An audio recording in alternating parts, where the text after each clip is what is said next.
오늘 하나님께서 우리에게 주신 말씀은 누가복음 10장 38절부터 43절까지의 말씀입니다. 우리 함께 이 말씀을 읽어 올리겠습니다. 그들이 길을 가다가 예수께서 어떤 마을에 들어가셨다.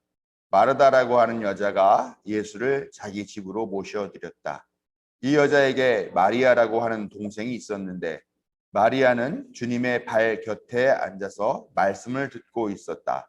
그러나 마르다는 여러 가지 접대하는 일로 분주하였다. 그래서 마르다가 예수께 와서 말하였다.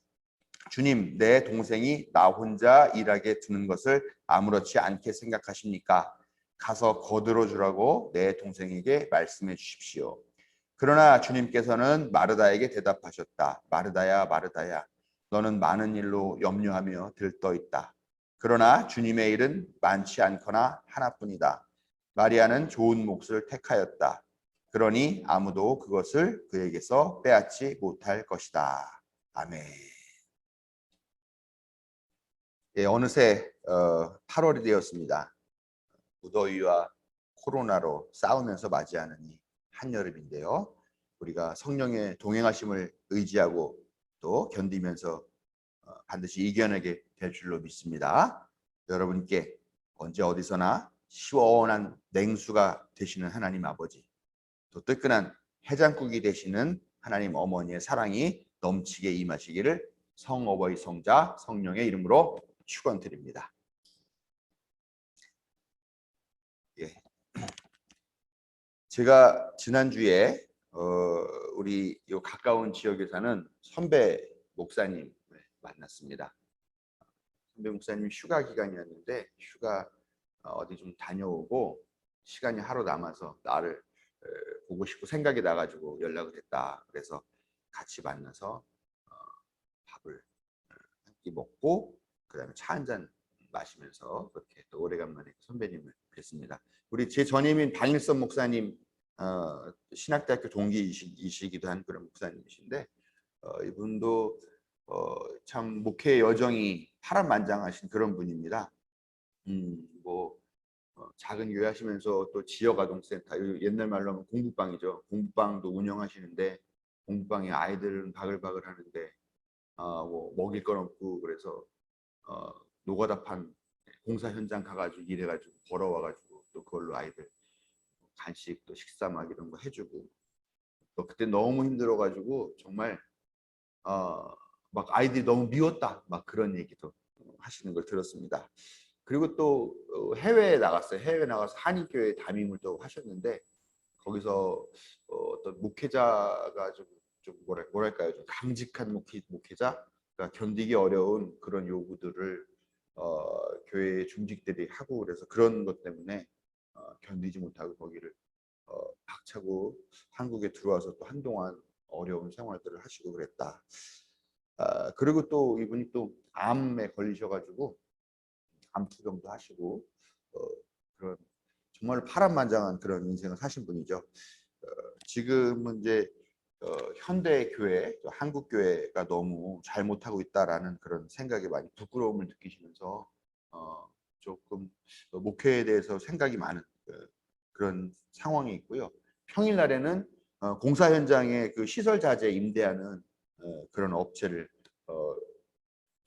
친지와 같이 운영하고 그러면서 또 교회에서 부목사로도 계시고 그런 일을 하고 계시는 분입니다. 근데 그분이랑 같이 앉아서 목회란 무엇인가 뭐 이제 이런 이야기를 하면서 미래의 목회는 어떻게 될까 뭐 이런 이야기도 같이 나눴습니다. 그러면서 카페에서 그런 얘기를 하더라고요. 뭐 교회가 별게 있냐 이런 카페에서 있다가 사람들이 오면은 커피 한 잔 주고 또 앉아가지고 같이 인생 이야기 나누고 그 사람이 하는 이야기 들어주고 그런 게 진짜 목회가 아니겠냐 이런 이야기를 하시면서 저도 좀 여러 가지 생각을 하게 되었습니다. 저도 사실 목사가 될 생각은 없었어요. 한 번도 제가 목사가 되겠다라는 그런 생각을 청소년기나 청년기에 해본 적이 없었던 것 같습니다. 단지 목사님이신 큰아버지를 보면은 교인들이 그렇게 맛있는 음식들 많이 갖고 오더라고요. 그래서 제가 생전 처음 큰아버지 목사님 덕분에 바나나도 한번 먹어보고 그런 경험을 하면서 아, 목사가 저거는 좋겠구나 하는 생각을 해봤지 제가 목사가 돼야 되겠다 하는 생각을 한 번도 한 적이 없었습니다. 그런데 군대 가 있는 동안에 제가 휴가 때 나와가지고 큰 교통사고를 내가지고 금전적으로 큰 손실을 보게 되는 그런 경험들을 하게 됐고요. 그때 좀 신앙에 대해서 좀 날라리 신앙이 같이 살았지만 그때 신앙에 대해서 좀 생각을 하게 됐던 것 같고, 그다음에 이제 전역하고 나와가지고 이제 취직도 하고 그래야 되는데 그 전역하고 나서 몇 달 사이에 좀 일이 잘 안 풀려가지고 좀 미래가 좀 암담한 그런 상황이었었는데, 여름에 청년 수련회를 따라갔다가 거기서 하나님의 사랑, 하나님 또 예수 그리스도의 고난 이런 것들에 체험을 하면서 내가 목사가 돼야 되겠다라는 그런 서원을 하고 그때부터 바로 수능 시험을 공부해가지고 이제 그 이듬해는 못 가고 그 이듬해 그 다음 해에 감리교 신학대학교에 입학하게 된 거죠. 알고 봤더니 또 어머니도 그런 말씀 하시더라고요. 처녀 때 나오셨나 결혼하셨다고 했으나 아들은 낳으면 내가 하나님께 드리겠습니다. 목사를 만들겠습니다. 그런 서원을 하셨다고 그러더라고요. 그래서 제가 목사가 된 것이 어떻게 보면 하나님의 고도의 계획과 작전이 아니었나라는 그런 생각도 하면서 어머니의 서원 기도도 영향이 있었겠구나. 그러나 저도 그런 말을 많이 들으면서 자랐어요. 어렸을 때부터 마지는 하나님 것이다. 마지는 하나님 것이다. 그래서 마지는 목사가 돼야 된다. 이런 우리 집안에 목사님들이 워낙 많으니까 그런 이야기를 들으면서 자랐던 것이죠. 그래서 제가 먼 길을 돌아서 목사가 되어 보니까 결국 정말 마지는 하나님 것이구나라는 생각을 해서 저도 그때부터 제 맏아들은 그렇게 먼 길을 돌아가지 않게 하기 위해서 너는 목사가 돼야 된다. 초등학교 때부터 이렇게 세뇌 교육을 시켰습니다. 너는 목사가 돼야 돼. 마지는 하나님 거야.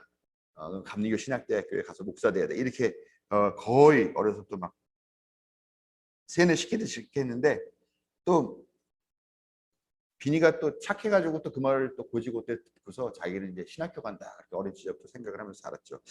그런데 얘가 이제 중학생이 돼서 이제 뭐 보니까 제가 살짝 걱정이 되는 거예요.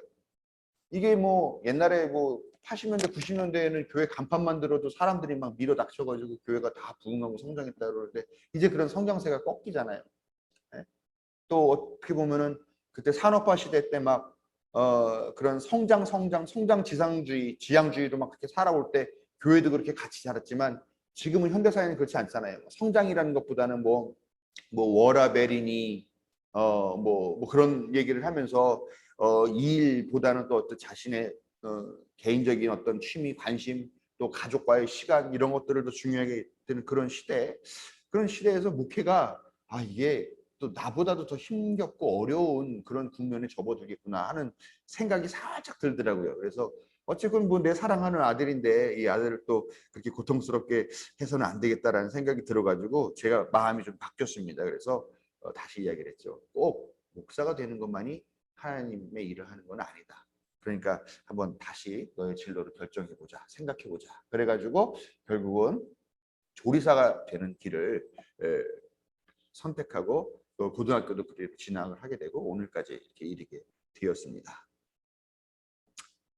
얼마 전에 아들과 여행 가서 지금 아들이 그 앞에 앉아 있는데 아들은 좀 낯간지러운 그런 느낌이 들 수도 있을 것 같습니다. 우리 아들들은 꼭 설교할 때 자기 얘기하지 말라 그러는데 너무 미안합니다. 그러나 오늘 설교 주제 때문에 양해를 바라면서 얼마 전에 아들이랑 오토바이 타고 그 군산 여행 가가지고 하룻밤 같이 지내면서 이야기를 나누면서 하나님께서 기뻐하시는 삶에 대한 이야기를 같이 나누었어요.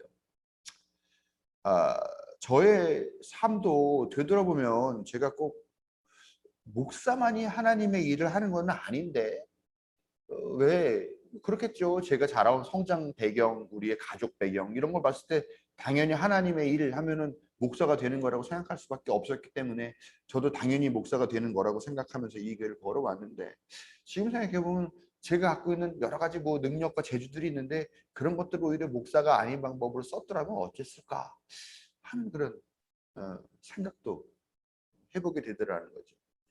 제 전임자인 우리 사촌 형은요, 사촌 형도 뭐 맞이는 하나님 거라서 목사가 됐는데 이 형이 보면 약간 어, 뭐랄까요? 좋게 말하면 사업적인 수완이 있고 나쁘게 말하면 약간 사기성이 있어가지고요.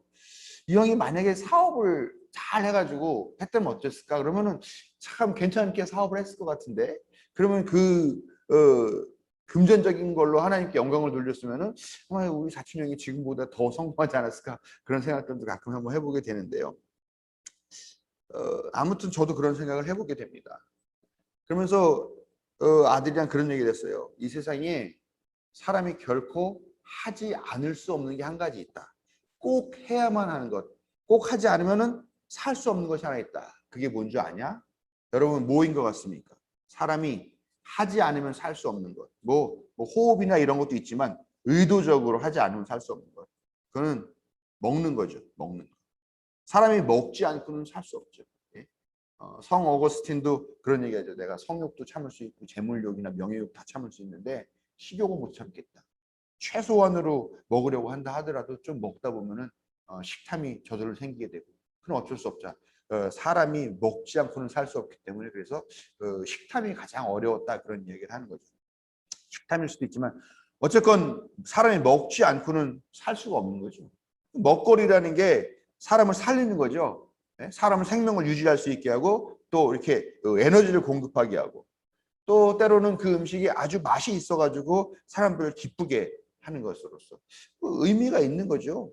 그래서 아들에게 그 일을 통해서 봉사한다라는 마음, 그 일이 정말 생명을 살리는 일, 그러면서 기쁨을 주는 일이기 때문에 이것이 하나님께서 하시는 일이라고 생각하는 그런 마음가짐을 갖는 것이 매우 중요하고 그것이 하나님께서 지금 너에게 원하시는 길일 것이다. 이것을 꼭 기억하면서 살았으면 좋겠다라는 그런 충고를 제가 했습니다. 그랬더니 아들이 그런 얘기 하더라고요. 자기도 군대에서 그런 경험을 했다는 거죠. 여러분들도 아시다시피 군대에서 취사병을 하면서 정말 이 아이는 그 GOP 안에 들어가 가지고 거기에서 정말 40명 정도 되는 아이들의 군 병사들의 밥을 정말 1년 365일 쉬지 않고 아침, 점심, 저녁 그걸 2명이서 해야 되니까 얼마나 힘들었을까 하는 생각들을 하게 되는데요. 근데 그렇게 힘들게 하면서도 자기가 한 밥을 자기 그 병사들이 먹고 맛있다 하고 뭐 힘내고 그렇게 해주는 게 자기도 너무 기뻤고 자기가 해주는 밥을 먹고 건강하게 탈나지 않고 나가서 자기 근무를 서는 거를 보면서 이게 정말로 아빠가 말한 대로 이게 하나님께서 또 이 일을 통해서 나를 쓰시는 거구나라는 그런 생각을 하면서 아빠의 이야기의 의미를 알 수 있을 것 같았다라는 그런 이야기를 한 걸 듣고서 제가 얼마나 기특하고 뿌듯하고 그랬는지 모르겠습니다. 그러면서 한편으로는 저는 그런 생각하죠. 나는 과연 이 아들만큼 사람들에게 생명력을 나눠주고 그 사람들을 영적으로나 육적으로나 기쁘게 하고 있는가? 나는 그런 적이 있었던가? 하는 그런 좀 부끄러운 마음을 갖게 되었습니다. 사실 하나님이 기뻐하시는 삶이 목사 같은 성직자만은 아니죠. 그런데 어떻게 보면 우리 이 종교계에서는 성직자가 최고고 성직자가 하는 일만 귀하고 성직자가 하는 일이 가장 가치 있는 것으로 그렇게 여기고 있습니다만 오히려 저는 아들 앞에서 부끄럽고 아들이 자랑스럽게 했습니다만 과연 나는 정말로 이런 삶의 현장에서 실제적으로 기쁨을 주는 그런 목회를 하고 있는가 그런 일을 하고 있는가 하는 그런 자문을 하게 되었습니다. 오늘 주신 말씀 보면은요 한 자매는 음식 준비를 열심히 하고 있고 한 자매는 예수님 발치 앉아가지고 예수님 하시는 말씀을 듣고 있습니다. 언니가 서운한 거죠. 자기는 열심히 지금 음식 준비하고 손님 맞이 준비하고 있는데 돕지 않고 가만히 앉아있는 동생이 서운해가지고 예수님한테 말하는 거죠. 예수님, 쟤 좀 나 좀 도와주라고 말씀하세요. 그러니까 예수님이 거기에 대해서 말씀하시죠. 말씀하시는데 뭐 오늘 읽은 내용대로 너는 많은 일로 염려하고 있구나. 그러나 마리아는 좋은 몫을 택하였고 그러니까 뺏지 않을 것이다 이렇게 이야기를 하는 거죠. 그런데 이 말씀을 가만히 보면서 과연 이 말씀을 예수님이 어떤 어조, 어떤 느낌으로 했을까 하는 생각을 해보게 되는 거죠. 마르다야, 마리아가 좋은 거 선택한 거야. 너가 쓸데없는 일 하고 있는 거야. 그러니까 너 그렇게 얘기하지 마. 난 마리아는 계속 내 얘기 들을 거야. 이런 식으로 핀잔을 준다거나 아니면 질색하는 그런 느낌으로 말씀을 하셨을까? 근데 오늘 말씀 보면은요, 마르다를 2번 불러요. 마르다야, 마르다야. 이 2번 부른다는 의미가 뭘까? 전 이 2번 부른다는 의미에서 이게 핀잔이나 책망이 아니라 오히려 되게 따스한 느낌으로 핀잔하는 것이 아니라 망신 주는 게 아니라 꾸짖는 것이 아니라 정말 따스한 마음으로 달래고 또 어루면서 충고해 주시는 그런 느낌일 것 같다라는 것이죠. 실제로 어땠을지 모릅니다. 그러나 마르다를 2번 불렀다라는 거, 그게 어떤 따뜻한 느낌들이 있는 게 아닌가라는 생각이 들어요. 말씀을 듣고 말씀을 전하고 하는 일 물론 중요해요. 그렇지만 정말 그 말씀을 듣고 전하고 하는 그 사람들도 먹지 않으면 살 수 없는 거죠. 먹지 않으면 말할 수 없는 거죠. 사람이 기껏 단식해봤자 40일 단식, 40일 금식밖에 못해요. 40일이 지나면 또 밥을 먹고 원기를 회복해야만 살아갈 수 있는 거죠. 하나님 말씀 아무리 감명받고 한다 하더라도 먹지 않으면 살 수 없어요. 근데 먹는 문제만이 아니잖아요. 하나님 말씀을 전하고 또 하나님의 일을 하는 사람들을 누군가는 대접하고 누군가는 봉사하고 누구는 섬겨야 되는 거죠. 그 사람들이 오면 발 씻을 물 내줘야 된다라는 거예요. 그런 것들이 있어야 전하는 사람들도 있다라는 것이죠. 이게 현실적인 삶이에요. 그리고 이 양자가 서로 협력하고 서로를 보완할 때 온전하게 하나님의 말씀이 전파되고 하나님 나라가 세워지게 된다라는 것입니다. 둘 다 중요하게 여겨야 되는 거죠. 근데 오히려 여기서 사실 마르다가 이 일을 되게 기쁜 마음으로, 동생이 그 일을 듣고 있고 자기를 도와주건 안 도와주건 그냥 기쁘게, 내가 하는 것도 중요한 일이고 내가 하는 일도 하나님께서 기뻐하신 일이야 라고 천직같이 여기고 했더라면 아마 더 아름다운 결말을 맺을 수 있을 텐데, 그렇지만 어쨌건 이 말씀은 마르다를 책망하는 말씀이라기보다는 그렇게 또 봉사하는 일의 소중함, 그러니 그런 일을 하는 사람들도 기쁨으로 할 수 있게 마음가짐을 가져라 라고 하는 그런 말씀으로 듣는 것이 더 옳은 해석이 아닌가라는 생각을 합니다. 하나님께서 우리에게 주신 삶, 또 하나님께서 그러면서 기뻐하시는 삶은 종교적인 삶에만 국한되어 있는 것은 결코 아닙니다. 하나님께서 우리에게 주신 이 능력과 이 재주로 우리 이웃에게 봉사하고 그들을 기쁘게 하고 그들의 삶을 좀 더 안락하고 편안하게 해주는 것, 그런 것이야말로 사실은 하나님께서 더욱 기뻐하시는 일이죠. 이 종교 성직자라는 것도 무슨 하늘의 특별한 능력을 끌어다 내려와가지고 각 사람에게 뭐 이렇게 머리에 영혼에 넣어주고 뭐 하는 그런 것만이 아니라 각자의 삶을 돌아보면서 그들의 삶이 흔들리지 않게, 삐걱거리지 않게, 부족하지 않게 채워주는 것, 그것을 목회라고 하는 거죠. 목회라는 게 뭐 목양이라는 말에서 나왔잖아요. 양을 목축하는 것, 네? 돌본다라는 거죠. 그들의 삶을 돌보는 것이 사실은 진짜 목회다라는 것입니다. 우리의 신앙도 사실은 그런 방향의 목적을 두고 그런 방향에 향해 있을 때 하나님께서 정말 기뻐하시는 삶이 된다는 것입니다. 우리의 직업이 중요해요. 그래서요. 직업에는 소명이라고 하는 의미도 담겨 있습니다. 하나님이 우리를 부르셔서 우리에게 직업을 주신 것이죠. 이 직업을 통해서 하나님께서 우리에게 원하시는 그 일을 이루라라고 하는 그 의미가 담겨 있어요. 그럼 많은 사람들은 직업을 단순하게 돈을 벌기 위한 것으로 생각합니다. 그러나 우리 신앙인들은 결코 그거를 돈 벌기 위한 수단으로 직업을 생각하지는 않대요. 이 일을 통해서 어떻게 하면 하나님께서 기뻐하시는 일을 이룰까? 이런 고민들이 우리의 직업 생활에 좀 담겨 있으면 좋겠다라는 생각합니다. 우리 교우들, 난 특별히 우리 좋은 만남 교회 교우들이 하는 일들이 면면이 아주 다 소중하다라고 그렇게 생각하고 제일 감사하게 생각하고 있습니다. 예, 어느 누구는 이웃이 오매불만 기다리고 있는 어떤 물건을 전해주는 일을 위해서 땀 흘리면서 일을 하고 있죠. 또 어떤 경우는 우리 아이들에게 지식이나 혹은 인성을 가르치는 그런 일, 좋은 인성을 심어주는 그런 일들을 하기 위해서 또 그 직업에 종사하고 있습니다. 또 어떤 분들은 아이들을 돌보는 일을 하고 있지요. 또 어떤 분들은 현대인들이 사는 이 생활이 어떻게 좀 편리하게 할 수 있을까 하는 그런 고민들을 하면서 그런 직업을 가지신 분들이 있고요. 또 사회적으로 약한 일을 돕는 일, 약한 사람을 돕는 일, 그걸 어떤 뭐 정치적인 관점에서 하는 그런 우리 교우도 있고요. 또 이웃을 격려하는 일, 야 힘내, 넌 소중한 사람이야, 할 수 있어, 이렇게 하면서 격려하는 일을 하시는 분도 있습니다.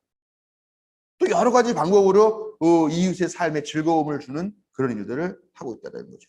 곳곳에서 어떤 이 사회를 유지하고 지탱하고 그러면서 윤활유 같은 역할도 하고 꼭 필요한 역할도 하는 그런 일들을 우리 교우님들이 다 하시고 있더라라는 겁니다. 이 일들이 이웃에게 봉사하고 그들이 참 생명을 갖게 하고 그 참 생명을 누리게 하며 또 그 영혼과 육신의 건강함을 추구하도록 돕는 일이 될 때 그것은 성직, 목사가 하는 일과 결코 다르지 않고 오히려 더 의미 있고 더 실제적이고 더 중요하고 큰 열매를 거둘 수 있지 않나 이런 생각을 해봅니다. 여러분들이 지금 가서 일하는 그 일터에서 그렇게 하실 수 있어요. 말 한마디. 또 여러분들이 하는 것도 정말 친절하게 배려하는 마음으로 사랑의 마음 담아서 이야기하시고 여러분들이 펜을 굴린다거나 컴퓨터를 친다거나 할 때도 정말 여러분의 최선을 다해 정성을 다해 이것이 나의 이웃에 봉사하고 하나님께서 기뻐하시는 삶이라는 이런 마음의 생각을 가지시기를 당부합니다. 이것은 저의 당부가 아니라 하나님께서 여러분이 하신 당부임을 기억하시길 바랍니다. 결론은 목사만 잘하면 됩니다. 교우들이 자기의 삶에서 잘 살고 있기 때문에 목사만 잘하면 되죠. 제가 더 열심히 잘하겠습니다. 여러분들이 각자의 삶의 자리 또 노동의 자리에서 성실하고 진실하게 이웃을 대하고 섬긴다면 바로 거기에서 하나님 나라가 이루어지고 바로 여러분이 성직자가 되는 것입니다. 우리는 모두가 다 성직으로 사제로 부름받은 존재임을 믿으셔야 합니다. 이 사실을 명심하고 언제 어디서나 하나님이 기뻐하시는 삶을 살도록 노력하시는 여러분들에게 하나님의 자비로우신 인도하심이 함께 하시기를 축원드립니다.